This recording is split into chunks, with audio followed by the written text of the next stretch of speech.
į visas tas platformas, kuriuose ieškom 3D modelių, žmonės kelia savo kurtus 3D modelius. Tai reiškia, kad gali būti klaidų, gali būti tam tikrų netitikimų, vienam gali atrodyti lengva gamyba, kitam jau sudėtinga. Tai, kad suprastume, kaip išsirinktos 3D modelius, iš pradžių turim suprasti būtent FDM tipo 3D spausdinimo technologijos apribojimus. Ir turim suprasti, kad mūsų šiuo atveju Bambu Lab 1 mini spausdintuvas spausdina pasluoksniui, sluoksnis po sluoksniu. Tai reiškia, turim atsižvelgti į tą gamybos apribojimą, plus turim apribotą kiekį spalvų ir visą tai įvertindami turim žvelgti per 3D modelius. Tai aš šiek tiek paprastai paaiškinsiu, kaip ieškoti 3D modelių ir tada paimsim keletą konkrečių pavyzdžių. Tai, kad suprastumėt, kaip išsirinkti 3D modelius super paprastai, tai aš kategorizuoju tą pasirinkimą į dvi dalis. Tai arba geras modelis, tai reiškia, kad super lengvai pagaminamas, arba labai sudėtingas ir labai sudėtingai pagaminamas. Tai, kad rastumėt modelį, kuris tinkamas gamybai ir jeigu turėtumėte iš šitos pamokos išsinešti tiesiog vieną mintį, tai siūlau išsinešti 3 raidės STL. Tai jeigu randat 3D modelį su galūne .stl, reiškia šitas 3D formatas bus tinkamas ir bus suprantamas 3D spausdintuvu. Ir antras žingsnis, kurį turit suprasti, kad būtent būsimas gaminti daiktas turėtų kažkokią plokštumą, ant kurios jis bus gaminamas ir kad jo formas būtų sąlyginai paprastas. Tai šituo atveju matome mėgintuvėlių dėklas yra labai paprastų formų, tiesiog keli stačiakampiai ir kelios skylės detalė ir jinai turi vieną iš plokštumų, ant kurios galim paguldyti tą objektą. Tai kaip sakiau, kadangi spausdintuvas gamina pasluoksniui, tai mes turim turėti bent jau pirmam sluoksniui, pirmo sluoksnio prikibimui kažkokią plokštumą ir tos detalės turi būti neišsiplaikščiusios ir ne per daug smulkių detalių turėti. Tai kitas pavyzdys, kur netinkamas modelis ir tai mes nežinom kokio formato arba mums nepažįstamas 3D formatas, tai čia jau pirma indikacija, kad kažkas gali būti ne taip ir nesugebėsim pagaminti. Ir antras pastebėjimas, tai kad kadangi augalas yra tokių organiškų formų, turi lapų ir panašiai, daug atspalvių ir labai plonų šakelių, tai didelė tikimybė, kad spausdintuvas tokių plonų vietų, būtent kaip augalo šakelių, negalės pagaminti. Aišku, priklausomai nuo to, kokio dydžio mes padarysim tą objektą, tačiau bet kokiu atveju bus labai daug plonų vietų ir matom, kad būtent lapai styro ore. Tai reiškia, kad mums juos reikės prilaikyti. Kadangi spausdintuvas viską lieja sluoksnis po sluoksnio, vieną ant kito dėlioja, tai galiausiai gaunasi taip, kad tam tikrų momentų tuos lapus jis turės pradėti paišyti ore. Tam, kad to nenutiktų, mes juos turėsim prilaikyti. Jeigu prilaikom su specialiom palaikančiosiom medžiagom, apie kurias kalbėsim būtent paruošimo etape, tada didelė tikimybė jas nuiminėjant, ar nors sulaužyti ir panašiai. Žodžiu, procesas pasidaro super komplikuotas. Tai jeigu matot kažkokių formų, kurios yra tokios, aš vadinu, organiškos, tai reiškia medžiai, žmonės ar panašiai, kelkit klausimą, ar tikrai man pavyks tai pagaminti ir ypatingai, jeigu matot daug atspalvių, tokių pereinančių atspalvių, tai turėkite omeny, kad spausdintuvas gamina tik grynomis spalvomis. Tai šituo atveju, jeigu mes nuimtume augalo viršų ir turėtume tik vazoną, tai jis būtų idealiai tinkamas gamybai, kadangi turi pagrindą, ant kurio gaminsim, labai paprasta forma, tai ir ties ta paprasta vieta ir užsibaigia. Tai apibendrinant, kaip išsirinkti modelį, tai turi būti tinkamas failo formatas, pavyzdžiui, STL, jis turi turėti vieną kažkokią plokštumą, ant kurios gaminsim, nes kamulio mes pagaminti gražiai negalėsim, būtų gerai jį šiek tiek pripjauti, tai šituo atveju turim plokštumą ir jis turi būti sąlyginai paprastų formų, tai reiškia neorganiškų, ne kažkokių medžių, šakų ten ir panašiai priraitimai, o paprastų formų. Ir tada pagaminti tikrai bus paprasta, ypač jeigu gaminsit vieną spalvą. Sutalpinti visas 3D spausdinimo žinias į kelias minutės pakankamai sudėtinga, todėl video, kurį žiūri, yra tik ištrauka iš mano mokymų 3D spausdinimo startas kartu. Ten praeinam visą spausdinimo procesą net 2 kartus, kai ieškom modelių internete ir juos gaminam, ir kai kūrėm modelius patys ir juos gaminam. Ir iš esmės aš pats nusiperku tą patį 3D spausdintuvą, kartu išpakuojam ir praeinam visą procesą kartu. Tai apsvarstyk įsigyti tuos mokymus, o dabar neriam atgal į video. Tai dabar pereisim keletą pavyzdžių, kur aš jau konkrečiau parodysiu iš prieš tai rodytų svetainių keletą 3D modelių pavyzdžių. Ir pirmas iš jų yra tiesiog elektros jungtuko dekoracija. Tai šituo atveju mes vėl pradedam identifikuoti, ar šitas modelis tinkamas per tuos pačius klausimus. Ar turim plokštumą? Čia paspaudę kitą nuotraukėlę mes matom net ir 3D vaizdą. Paspaudžiam 3D view ir matom net ir 3D vaizdą ir matom, kad čia tiesiog visiškai plokščias objektas, tai jis bus tikrai 100% tinkamas. Jis visiškai plokščias ir bus pagamintas mūsų pasirinkta spalva. Tai čia klausimų daug kilti neturėtų, tada pasižiūrim kitą objektą, pavyzdžiui, vaza.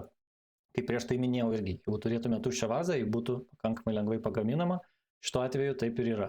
Mes turim pagrindą kažkokį, turim tokias raitytas formas, kurių negalėčiau vadinti kaip labai sudėtingų, kadangi jos nėra niekaip išsikišusios ar kabančios ore. Ir turim tiesiog tuščią ertmę viduje. Ir jeigu kyla kažkokių abejonių, ar įmanoma pagaminti, kaip atrodys pagamintas objektas, visada primenu pasižiūrėti Makes ir Comments skiltį, kur matom kitų žmonių pagamintus objektus ir galim įsitikinti, ar jie gerai ar prastai mūsų supratimu pasigamina. Kitas pavyzdys yra chameleono skulptūra. Šituo atveju aš jau kelčiau klausimą, ar tikrai man pavyks gražiai jį pagaminti, kadangi matau, kad jis turi detalių, kurios sklando šiek tiek ore. Tai reiškia, va čia turim pagrindą, ant kurio galim gaminti, viskas kaip ir ok, turim vieną spalvą, turim tokias šiek tiek sudėtingas formas, bet kai tos sudėtingos formos kybo ore, žinau, kad man reikės jas prilaikyti nuo čia iki čia. Ir čia gali įsivelti kažkokių klaidų. Kad įsitikinčiau, kokių formų tas modelis, kadangi nuotrauka labai graži, tai paspaudžiu ant 3D view ir apžiūriu patį modelį. Ir aš matau, yra daug čia irgi kybančių ore detalių ir čia palaikančiasis medžiagas reikės tikrai ištraukti ir tai gali būti sudėtinga, galima ką nors sulaužyti. Tai šitą modelį aš vadinčiau šiek tiek tikrai sunkiau pagaminamu, tačiau galim pasitikrinti, kaip kitiems sekėsi. Paspaudžiam Makes ir žiūrim, čia yra nuotrauka, atrodo tikrai nelabai kokybiškas gaminys. Tuomet žemiau matom tokį visai neblogą gaminį, bet aš jau matau, kad čia yra keletas šitų išlindusių, nežinau net kaip juos pavadinti, pelekų nulūžusių. Tai tikėtina, kad šalinant būtent palaikančiasis medžiagas jie ir nulūžo. Čia matom kažkokį plastiko gabalą likusi neaišku. Tai kaip ir minėjau, šitą gaminį pagaminti nėra taip jau paprasta. Jeigu jį gamintume žymiai didesnį, būtų trupučiuką lengviau, nes galėtume taip lengviau ištraukti tam tikras palaikančiasis medžiagas. Tai šitą įvardinčiau tokį vidutiniškai sudėtingą gaminį. Toliau žiūrim iš kitos svetainės kaip pavyzdys. Desk Organizer, tiesiog pieštukinė graži. Iš pirmo žvilgsnio jis super graži, tačiau matom nemažai smulkių detalių ir pabandom suprasti, ką mes čia matom.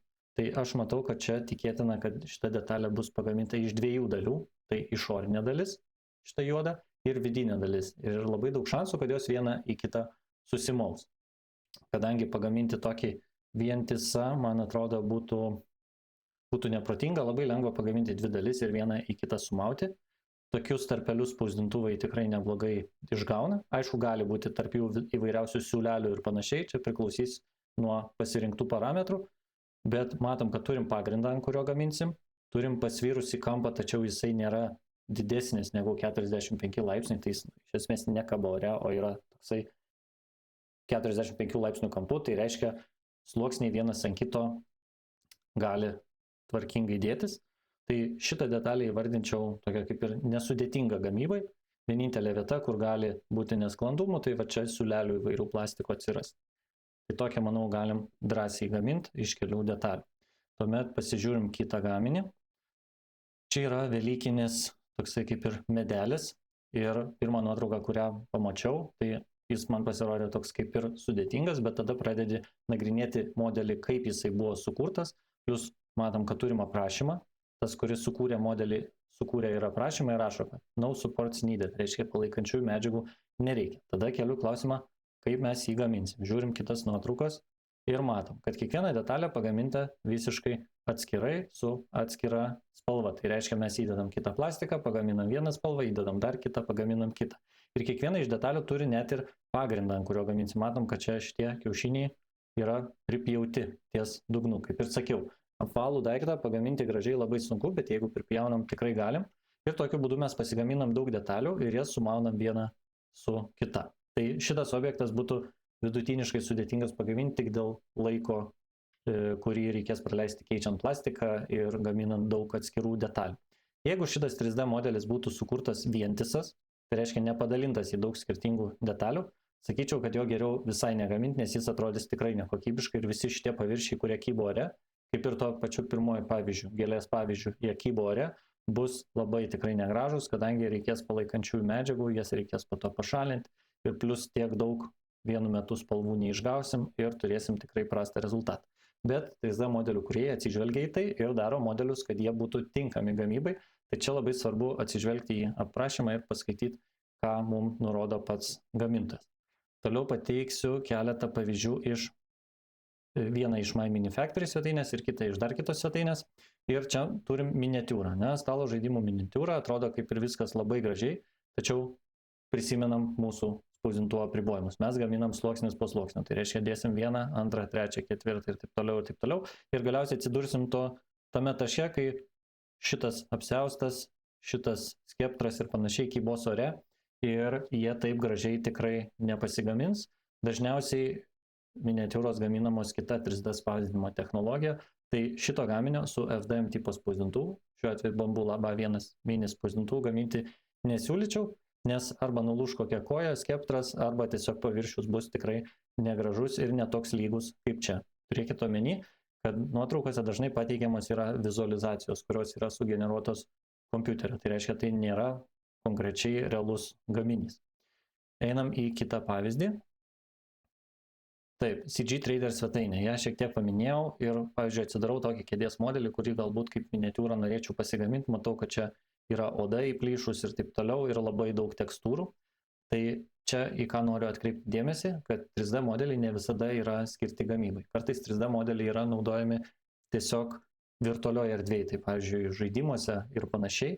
Ir jie nėra tiesiogiai tinkami gamybai 3D spausdintuvu, net jeigu rasit ir tinkamą vieną iš formatų.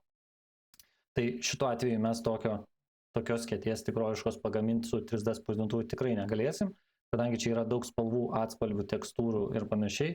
Ir šitas modelis yra ultra realistiškas, net jeigu pasižiūrim patį tinklelį, kaip sudarytas pats 3D modelis, mes matom, kad jo paviršius yra toks sąlyginai lygus, tačiau tekstūros tik tai suteikia tą efektą, kad jisai toks nelygus, išdraskytas ir panašiai. Tai pabrėžiu tai, kad jeigu matot ultra realistišką modelį, tikėtina, kad jisai nebus tinkamas gamybai. Ir kai kuriuose svetainėse tikrai galite rasti daug tokių modelių, kurie naudojami tik virtualioj erdvėje. Tai siūlau likti ties tais puslapiais, kuriuos aš rodžiau praeitoje pamokoje, nes ten dažniausiai jie yra tinkami 3D spausdinimui.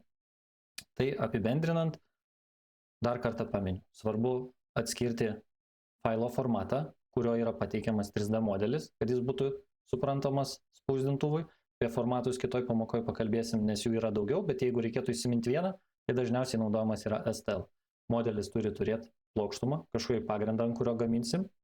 Jis turi turėti maksimum keletą spalvų, bet ne daugiau, vientisų spalvų. Ir jeigu bus daug spalvų, tai jums reikės arba spausdintuvui priedėlio, arba turėsit gaminti atskirom detalėm. Tada modelis turi turėti nedaug sudėtingų formų. Sudėtingos formos tai visada prisiminkite įvairius lapus, medžius ir taip toliau, įvairiausias plonas detalytes. Ir viskas. Ir turim išsirinkę 3D modelį, kuris tinkamas gamybai. Tuomet galėsim jį ruošti 3D spausdintuvui ir gaminti iš esmės. Tai kitoj pamokoje pakalbam apie failų formatus, kad žinotume daugiau negu STL ir pratęsim su modelių paruošimu jau būtent gamybai. Mano tikslas, kaip įmanoma geriau perduoti 3D spausdinimo žinias būtent tau. Tai jeigu apsvarstysi mokymus 3D klasė LT puslapyje, būsiu labai dėkingas, o dabar iki kitų kartų.